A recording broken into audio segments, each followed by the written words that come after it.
our featured guest today, Chief Justice Mary Jane Theis, has an incredibly impressive background that many of you know and are familiar with. Prior to her role as Chief Justice, she served at every level of the judiciary in the state of Illinois with impeccable credentials all along the way.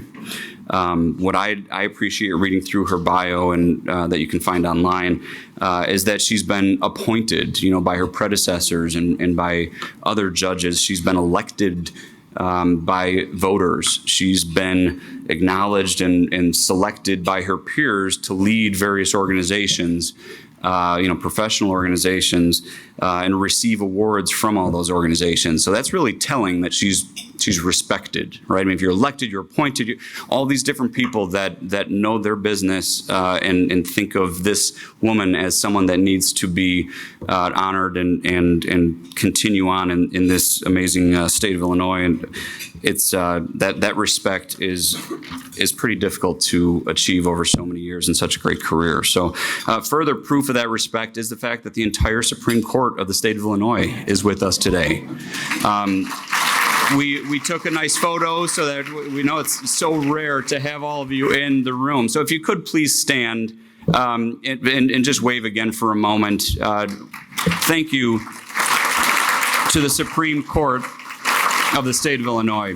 Pretty neat to have you all at City Club and an acknowledgement of your respect for the Chief Justice. Now, with all these accolades and all that respect and knowing Justice Theis, I bet, we don't bet at City Club, by the way, but I would bet that she would probably say her proudest accomplishment and her proudest achievement is her family. And you saw Jack, her son here, daughter Claire, their 7 grandchildren, and I bet you she may recognize her husband, John. John, thank you for being here with us.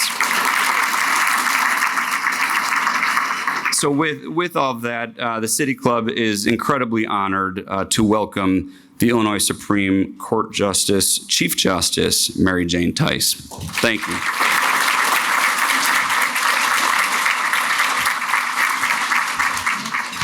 Thank you, Dan. Thank you. I got the reference about being a person for others. That's about St. Ignatius and Loyola. I just want you to know that when I was in high school, I wasn't allowed to go to St. Ignatius College Prep. They didn't let women in back in those days. But I've been fortunate enough to not only have both my children attend there, but good news, my 8th grade twins are starting in the fall. So thank you very much, family of people for others. So thank you very much for inviting all of us here. And I do want to individually recognize my colleagues. And I will do that in order of seniority, because that's how we live. We sit at the table in that way.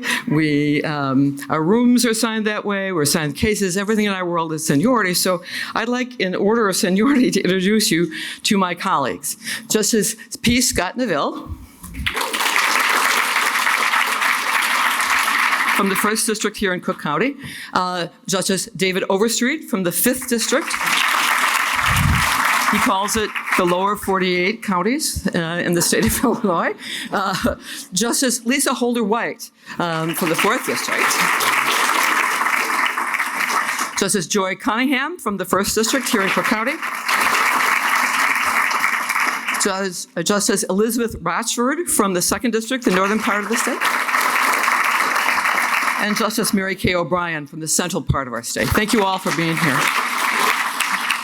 I'd like to begin by recognizing and telling all of you that the Supreme Court of Illinois is a very healthy organization. And I say that because when you have a multi-member decision bodies, it can be very difficult if there isn't a basis of respect among the members. In our court, there is deep sense of collegiality. Collegiality in the sense of not just being pals, but understanding the roles that we have and the importance of respect among each one of us. Now, what you might know, some of you might know this, we're the only state in the country where the members of the Supreme Court live together. When we're in Springfield for a term, we have 7 rooms on the top floor of the courthouse, and that's where we live. We have a communal dining table where we have breakfast, lunch, and dinner together. That's a lot of togetherness. But it brings us to a place where we can not only know each other, respect each other, but also to support each other in the incredible work that we're called upon to do. Not only do we decide cases of great import to the state of Illinois, under our Constitution, the Supreme Court is charged with the administration and supervision of all of the courts in our state. We're charged with nothing less than the administration of justice. It's an incredible responsibility that we share and that we support each other because of that understanding. And this is a moment in our time where the courts are seen as taking a really important role. We hear talk of the bulwark of democracy, protection of people's rights, defender of the rule of law. The courts certainly play those roles in our government. But we also hear this, a declining lack of trust and confidence in our courts. So, for example, the National Center for State Courts every year does a survey across the country and asks the question of people, do you have confidence in certain institutions? So they'll ask that question about the governor or the United States Supreme Court or state legislators, federal courts, and state courts. They just published their 2023 survey. Here's the good news. Of all of those institutions, the institution that had the highest level of trust and confidence were the state courts. Here's the bad news. The percentage of people who said they had trust in the courts was 61%. If you were taking a test, my friends at Loyola, that's a D-. That's a D-. And that's important, and it affects real life society here in our state. Researchers have studied the issue of why do people obey court orders, why do people obey laws for about 30 years. Over and over, the same research comes up with the same answer. People are willing to accept what happens to them in court, win or lose, if they believe they've been treated fairly. So the perception of fairness is the strongest indicator about people following the law. We recognize that in this moment, as lack of trust and confidence in the courts drops, our society is challenged then when people don't trust our courts. Now, I've got a cool PowerPoint, I hope. There you go. Our Constitution requires that all the judges in the state of Illinois abide by a judicial code of conduct, an ethics conduct. And I want you to know from the very beginning, in Illinois, the Code of Judicial Conduct has applied to every single judge in the state, including members of the Supreme Court. Now, these rules have recently been amended and kind of updated with some language, but this is the core of judicial ethics, as you see. A judge shall act at all times in a manner that promotes public confidence in the independence, integrity, and impartiality of the judiciary. All of the rules, all of the ethical rules flow from this idea.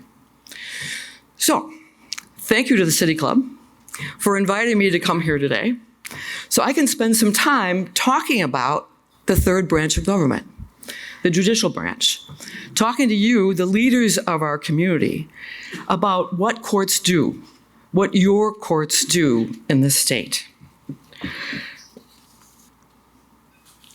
There probably is no other more pressing issue for our courts right now than issues about access to justice. So I'm sure if all of you think about what do courts look like. You're picturing a judge, wise judge sitting up high, and two lawyers arguing, and the judge is going to listen to them both and make a decision based on what the two lawyers say. That is not what the courts, our civil courts, look like in the state of Illinois. This is a chart of the funding that the courts receive, the third branch of government receives from the legislature. This is about 1.1% of the entire state budget. So what you can see over here on the blue section are judicial salaries. So the legislature chooses how many judges, they choose their salaries. That's just a math problem. Over here in the yellow or kind of greenish area there, those are probation officers' salaries. In Illinois, each county decides if they're going to have a probation department and decide how many officers and how much they're going to be paid. And then the statute requires that the Supreme Court reimburse the counties for the salaries of the probation officers. So this is basically a pass-through between the legislature and the counties about probation. Another big chunk up there is the Office of Statewide Pretrial Services, and I'm going to talk about that in a minute too. But that too is a function of the court. Then you have down here non-judicial salaries, and up there operations. So let me tell you what that means. That's the amount of money received from the legislature for the Supreme Court, the Appellate Court, and the administrative office of the Illinois courts. The Constitution created that office to assist the Supreme Court in the administration of justice. But that's not where people go to court. That's not where regular people engage with the court system. They don't go to the appellate court. They don't go to the Supreme Court. What you're missing here, what we're not seeing here, are all of the trial courts in our state. They are not funded by the legislature. They function on the good graces of each one of the county boards of the 102 counties in the state of Illinois. So what that means is that our system of justice in Illinois is made up of a patchwork. We have some places that are well-funded and many places that are not. And so my colleagues and I, who are charged with the administration of justice across the state, we have to be looking for statewide solutions to problems where especially some counties are unable or unwilling to fund the court system. So that's where I want to move on to the next issue about access to justice.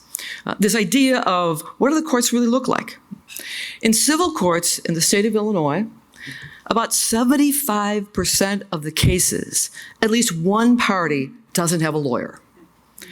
They come to court alone, untrained.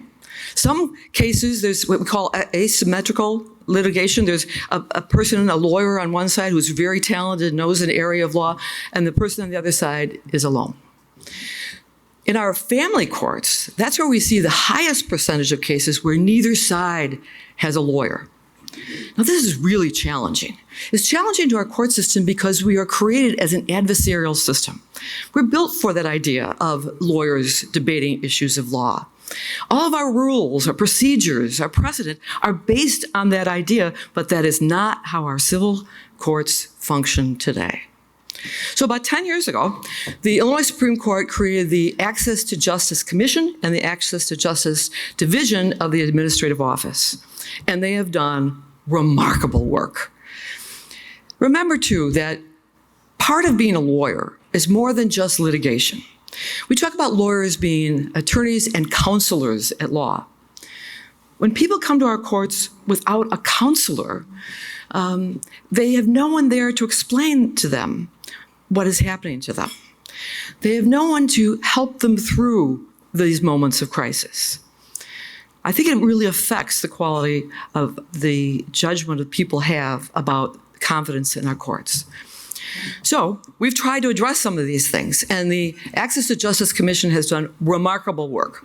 I'm a big fan of the website, atjil.org. You go there, and the first thing it says is, can we help you? Click here if you want to start a case. There are 12 different uniform forms for people to fill out in 6 different languages. Do you want to respond to a case? Click. Here are all these forms to help you do that. There are videos of how to e-file. There are videos about how to appeal your case.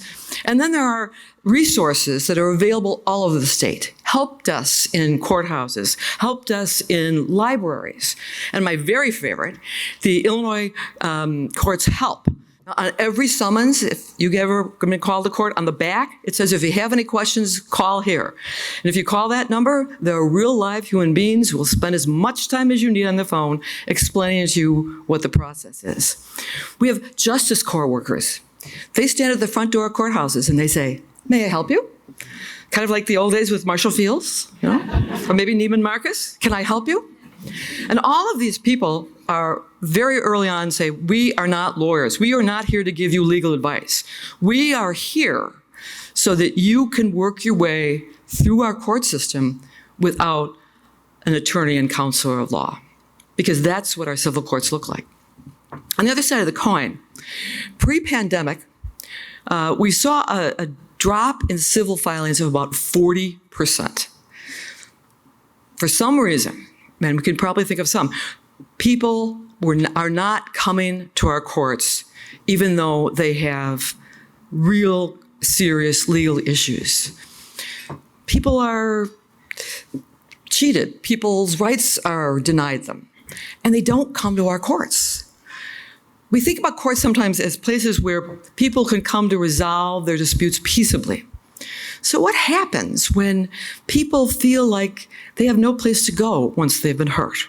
There's no place for them to have their wrongs righted. So our court is very concerned with this side of the coin, the where is the plaintiff's part of the discussion. And we've just created a committee of some of the top lawyers in our profession to look at our court system and ask the questions, are we serving the people of our state? Are we meeting their unmet legal needs? Now, I've been talking about civil cases because there's not a constitutional right to a counsel in civil cases. But for over 60 years, in fact, last year was the 60th anniversary, the United States Supreme Court has guaranteed the right to counsel in every criminal case. We're very proud of that. But when we've looked at our state, up until last year, in 59 of our counties, there was no full-time public defender. In one county, the county board did appropriate money for a full-time public defender, but her entire operating budget was $3,500 a year. She bought her own yellow pads. Last year, the legislature funded $10 million for a public defender fund to hire lawyers, to provide services. And yes, public defender Clark in White County now can pay for legal pads through the state's money.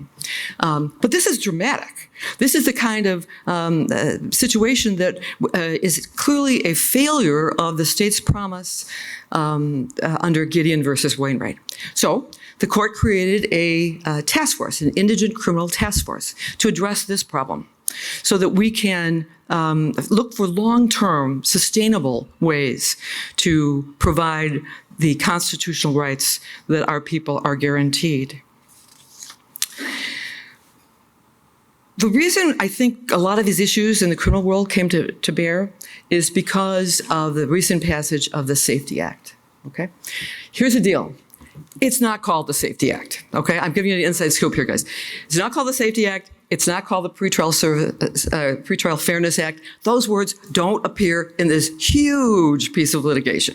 It's boringly titled Public Acts 101-652, 102-1104.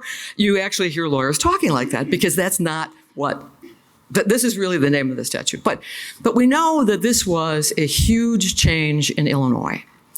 And this is not new for Illinois. In 1964, we were the first state to abolish the use of bail bondsmen. That practice is still there in many states, but we have been on the forefront of reform for all of these years. The key, of course, was abolishing cash bail. And today, the determining factor of whether someone is detained or released during pretrial hearings is not wealth, but dangerousness. Is there a risk of harm? Those are the factors that the statute creates for the courts to make that determination. Another thing we discovered as we started to prepare for this big change, we created an implementation task force to kind of look at what does this pretrial look like all around our state. And for a long time, we did a lot of work doing forms and standing orders and that kind of thing. But we also learned something else. About 30 years ago, the legislature passed a bill requiring every county to have a pretrial service officers. And those are the people who will interview an arrestee and then assist the trial court in making a good decision and perhaps being available to supervise someone who's released. Even though that statute's been around for about 30 years, what we learned was in over 70 counties of the 102 counties in Illinois, there were no pretrial officers. And so the court stepped up, and as you saw earlier on that pie chart, through the court's budget, there now is a statewide pretrial service office. Today, in every single county, there are pretrial service officers doing what the statute requires them to do. It's taken a huge amount of work to get here, believe me. But we're very proud of the work that's been done and where we are now.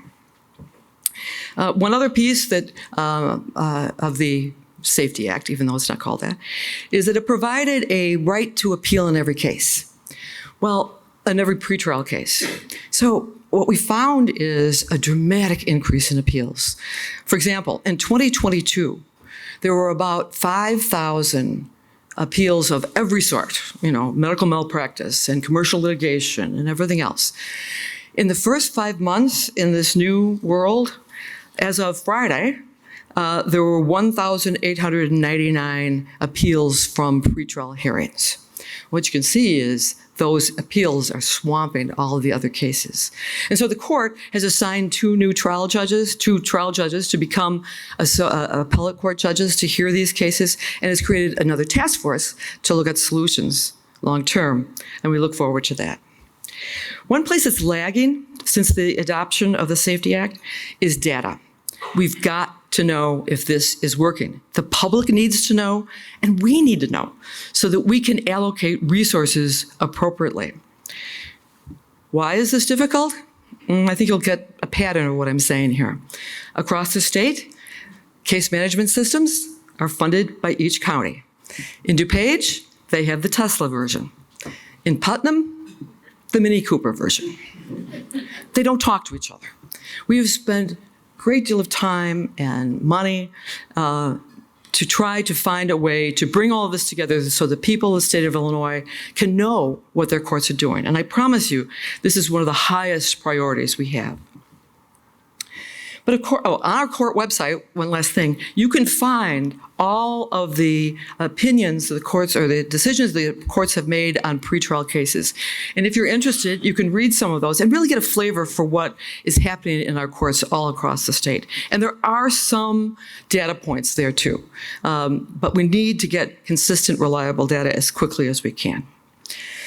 Okay, so pretrial is a big deal, and we've been talking about the Safety Act, Pretrial Fairness Act, Public Act, whatever those numbers are. That's kind of a hot topic today.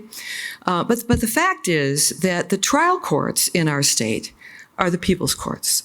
And that's where most people's contact with our justice system happens. The people's court also brings people's problems. And so it's the court, all of our courts, that are charged with protecting vulnerable people. A really important issue right now is mental health issues in our courts. It's estimated that about 70% of the people in the criminal justice system have a diagnosable mental health or behavioral health issue. There are people in our state who have been found mentally ill who are in county jails because the state doesn't have enough beds for them to be in state hospitals. So, I'm very proud to say Illinois has been on the forefront of this issue all across the country. We've created within the administrative office a specific unit, a division, to deal with issues of mental health.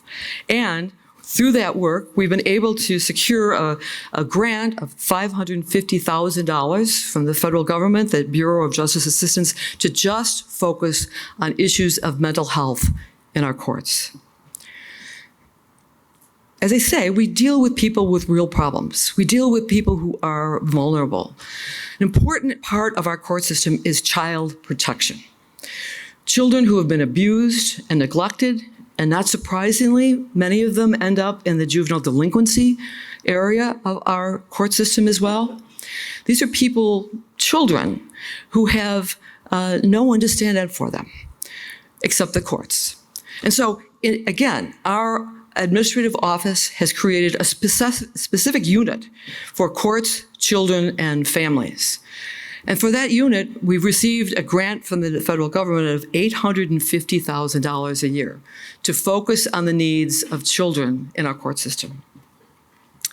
Another area of vulnerable people are our guardianship courts. Disabled adults, older people who can't take care of their own affairs. They come into our court system and they literally become wards of the court. The court becomes the guardian of these vulnerable people.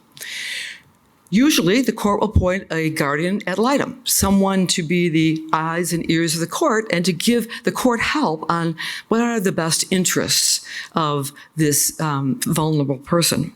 And so the court has created a commission to look at issues about specifically elderly people, but other vulnerable people as well, and to make sure that these, for example, guardians ad litem at law are well trained and prepared to take on this important role, and also that we can start to learn more about better outcomes for our wards. Here's another issue. Domestic violence. Do you know that in Cook County, in the Circuit Court of Cook County, there is a courthouse at 555 West Harrison that only hears domestic violence cases? That's the breadth and the size of the issues we're dealing with. And so the court has responded by creating another commission, another committee to look at specifically issues of domestic violence, to look for ways to serve the needs of people who have been victims of not only domestic violence, but of human trafficking. Now, I can go on. Wait till I tell you about drug treatment courts, alternatives to prosecution, and so many other kinds of problem-solving courts. We are engaged at every moment beyond the decision-making process of our courts in serving the needs of our people. Finally, at the beginning of the pandemic, the courts, our Supreme Court, signed an order locking the door of every courthouse in the state. It was terrifying. Here we are. We are the ones to be charged with administering justice. And in this time of crisis in our country and our world, where people are going to be suffering, they're going to have psychotic breaks, they're going to need guardianship, we locked the doors to the courthouses. But very quickly, we learned some really important messages. And there's one specifically I wanted to say. As we thought about how do we administer justice in the state, we came to realize that court is not a place. Court is a service. It's a service that we're called upon to be there for people in times of crisis. Our court has formed an Illinois Judicial Conference, and the Judicial Conference has formed a wonderful strategic plan.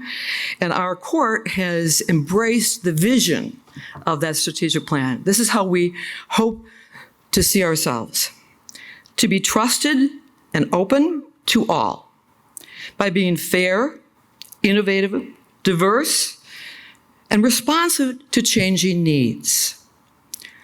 I come here today to say this. The people of the third branch of government, the judicial branch, the pretrial officers, the probation officers, the court clerks, the administrators, the judges, the justices, we are committed to work every day to earn the people's trust. Thank you very much.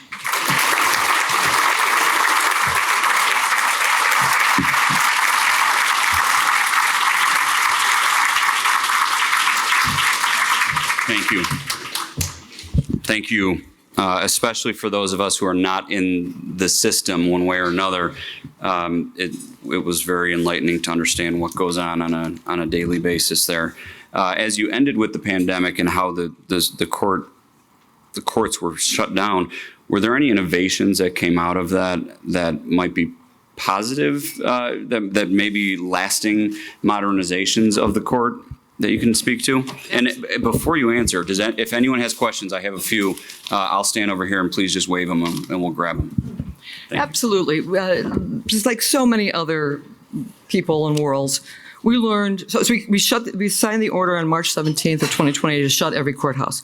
By that next Monday, and that was a Tuesday, and next Monday, there was a national meeting of courts all across the country, and we learned about remote proceedings. And apparently, places like Alaska and Texas have had those kind of remote proceedings for years. And by the next, I'd say Wednesday of that week, our courts were open and functioning. So we've learned a lot about remote proceedings. There's the concern, of course, that some people are more savvy with tech than others. But what we're really seeing is that it has brought more people into our courts. Today, in cases that are, status hearings, where it's not a huge issue that's going to be resolved by the court, most of the cases are heard in a remote way on Zoom. And what's great about that is that people don't have to take a day off of work. They don't have to get childcare. They don't have to pay $30 at the parking lot downtown Chicago. We can function very well in this remote world.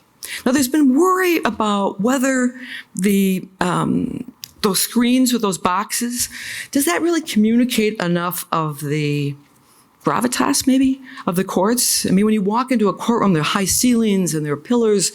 Is that what makes people agree and understand what's happening to them in courts? We've done a lot of study on that. And what we found is just the opposite. People are thrilled to have the opportunity to have their cases heard in a way that they can fit into the rest of their life. So we've done a lot of work on that. We've done a lot of videos trying to explain to people before they come into the courtroom on remote hearings as to what's expected of them. But I'm just convinced that moving forward, we will continue to use those innovations that we learned about during the pandemic. Good. We got 5 minutes. I have 3 questions. Hopefully there are no more. Ashvin Ladd's asking, has there been a law where your interpretation of it has evolved over the years? And if so, what was it?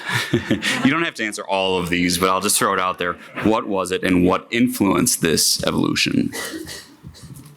I would say, first of all, I certainly am not going to comment on any case pending. I'm not going to comment on any cases that we've already decided. One of the expressions that you often hear is the court speaks through its decisions. And in terms of decision-making, that's where I suggest you look. On the other hand, we are here to enforce and interpret the laws that are passed by the legislature. And certainly, we've seen dramatic changes in Illinois as to how we look at any number of issues. Interesting, cannabis is a really great example of that. Cannabis is legal in the state of Illinois. Yet we have a whole body of law about searches and seizures, Fourth Amendment law, that all developed in other times when drugs were just the greatest scourge in our society. And so we have many, many cases and thought about that. Suddenly, we're having to rethink, what does it mean if someone has cannabis that's legal on their person, in a car, around children? Very different ideas. But I'm going to say that's not coming from the court. It's coming from the court's obligation to interpret the law as the legislature draws it. Okay. In respecting your request to not get into specific cases, I'm going to take the statement part out of this question from Michael Rizzo and go right to the question. What procedures does the Illinois Supreme Court have in place to review the backgrounds of applicants for judgeships so that people of Illinois may know that judges are qualified for the public trust? So let me tell you a couple things about how judges are selected. I've been doing a lot of national work lately, and what's really interesting is that each state thinks they have the best system. But everyone, you should know that other than a few states in New England that are more like the federal model of lifetime appointments, every state across the country has some methodology where judges go before the people to be held accountable. It could be in the original election, it could be in a retention, but everywhere, the sense of accountability, needing to hold judges to be accountable, is in every state. And of course, in Illinois, our system is such that after a judge has completed a term, 6 years or 10 years, perhaps, the judge goes before the people. And we're the only state in the country where a judge who is putting themselves forward for retention must receive 61% of the vote. Now picture that in most elections, if you got 61%, it's a landslide. If you get, judge just minus though, right? well, I was going to say, just 5 years ago or whatever, one of the justices of our court was defeated in retention. He received 56% of the vote and lost his job. So our system is very much aimed at holding people, judges, accountable. Now, how are judges selected? They're selected two ways. They're appointed by the court. We're the only state in the country where the Supreme Court has the authority to fill vacancies. In every other state, it's the governor, the most political person in the state. The founders of our Constitution were really cautious about this and wanted to make sure that it wasn't driven by the partisanship of the governor. In fact, that the court, having the closest understanding of the legal system, would have the ability to appoint to vacancies. But then everyone who has been appointed must run for election. Again, accountability by the people. How do people know who their judges are? It's a really great question. I think it's different in different places. I think if I asked some of my constituents from downstate, they would have a different answer than I might here in Cook County. Downstate, people know their judges. People know who they are. People have a sense of the kind of demeanor that they have. Cook County is, we often say, perhaps the largest unified court system in the world. Therefore, we have a lot of judges. And therefore, it can be really difficult for people to educate themselves, to make a decision about who to vote for these important roles. In Cook County, at least, we have a very robust system of judicial evaluations by the bar associations. I can give a plug. Now, there are a lot of ways to do this, but in Justice Watch, a online group has a great guide that you can go to right now on your phone and find information about every single person who's running. It takes work. Here in Cook County, because of our size, it takes work. But there are resources, and again, I'd say probably the best indicator, in my view, would be how the bar associations evaluate candidates. They're the ones who know what is expected of a judge and look into their background as to how they practiced as a lawyer. And you answered your son's question, by the way, in that second part. So sorry, Jack, I'm going to put that over there. Last question. We're 1 minute over. We'll keep it hopefully quick. In this state of national affairs, there's so many issues that are now being sent from the federal court back to the states or down to the states. How have you navigated this, and perhaps touch on the fact that Illinois is blue and Cook County blue in a sea of red around us politically? No. Have you not been listening, my friend? Look at us. Look at who we are. We are elected from all over this state. We are Democrats. We are Republicans. We are women. We're men. We're white. We're black. We represent our entire community. I will tell you proudly that our court does not function in a partisan way. You can look at our cases. Look at our cases. That's not how we decide cases. I've been a judge for 40-some years. I have a lot of judge friends from all over the state. I mean, like genuine friends, people who are really important in my life. I have no idea what party they were elected under.